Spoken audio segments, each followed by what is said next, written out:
Food security is one of the most pressing issues on the agenda at the COP27 summit in Egypt.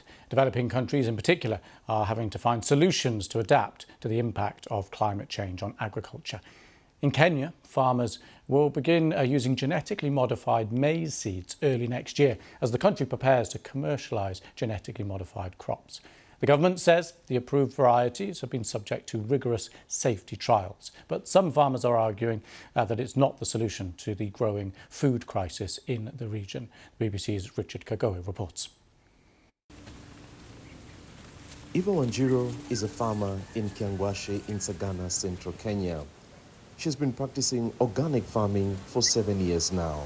She does not use pesticides, hybrid seeds and synthetic fertilizer in her 1-acre farm. She's concerned about the government's new policy on GMOs. There's a lot of misinformation and misconceptions that has made farmers worry about adopting GMO crops.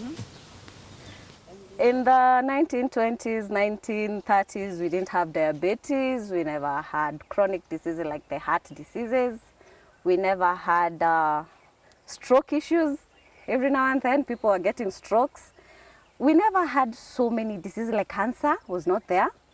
But what we eat is what brings about these diseases. And you're making what we eat worse than it already is. So you're bringing in more chronic diseases. So I feel we are killing a generation. Agriculture is the backbone of Kenya's economy, employing 80% of the rural population. Majority of the agriculture is rain-fed, and most of the farmers are smallholders.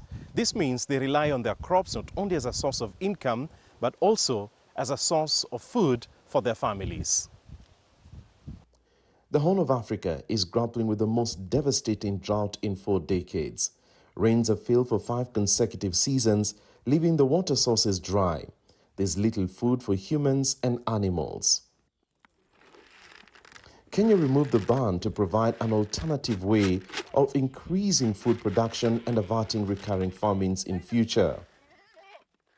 We check on all parameters of safety within international standards, and the experience over the last 26 years, there has not been any credible report of effect on human health or animal health or even the environment. Scientists championing GMO say the technology will reduce Africa's dependence on food imports because it will boost production. We have had situations where we have had farmers coming, visiting our research materials in the field, and they come out and tell us, where is the seed? We should embrace the technology and see it as a part solution of the challenges that we are facing. What can it offer more than what are the concerns? A survey conducted by non-governmental organization Route to Food Initiative last year showed that 57% of Kenyans do not welcome GMOs. Kenya is the 8th country in the continent to approve the use of genetically modified foods. Richard Kagoe, BBC.